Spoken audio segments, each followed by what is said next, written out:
Harga diri Krisnamurti demi penjarakan Jessica, ungkap peran di kopi sianida. Mendingan kamu ngaku. Kasus kopi sianida yang menyeret Jessica Wongso menjadi terpidana turut menyeret nama Irjen Krisnamurti. Seperti diketahui, publik kembali tersentak dengan kasus kopi sianida yang sempat bikin heboh pada 2016 lalu.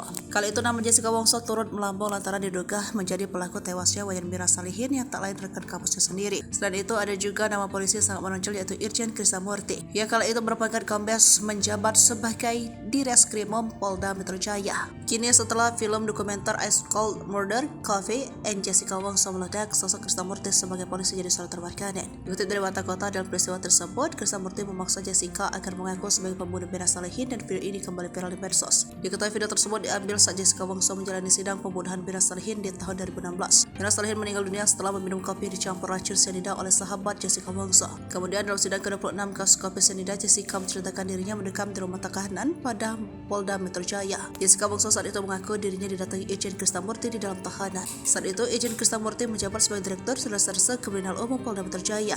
Irjen Krisnamurti, kata Jessica Wongso, mengucap sumpah untuk menaruhkan jabatan dalam menetapkan dirinya sebagai tersangka. Sembari meneteskan air mata, Jessica Wongso juga membongkar bahwa dirinya saat itu dipaksa untuk mengaku bahwa dirinya adalah pembunuh Mirna. Jessica bahkan mengakui bahwa Irjen Krisnamurti sempat berkata soal hukuman yang akan dijatuhkan jika dirinya mengakui hal tersebut. Saya juga tidak akan kasih kamu dihukum seumur hidup atau mati, kata Jessica sambil menirukan perkataan Krisnamurti di hadapan majelis hakim. Terpisah, Irjen Krisnamurti pernah membantah pernyataan Jessica Wongso. Irjen Krisnamurti menuturkan pada pemeriksaan ia hanya meminta Jessica Wongso mengatakan segala hal yang ia ketahui tentang kematian Mirna. Setelah dokumenter Eskol tayang, sejumlah warganet menggeruduk Instagram Krisnamurti. Sejumlah netizen bahkan ada yang meminta Irjen Krisnamurti untuk membebaskan Jessica Wongso.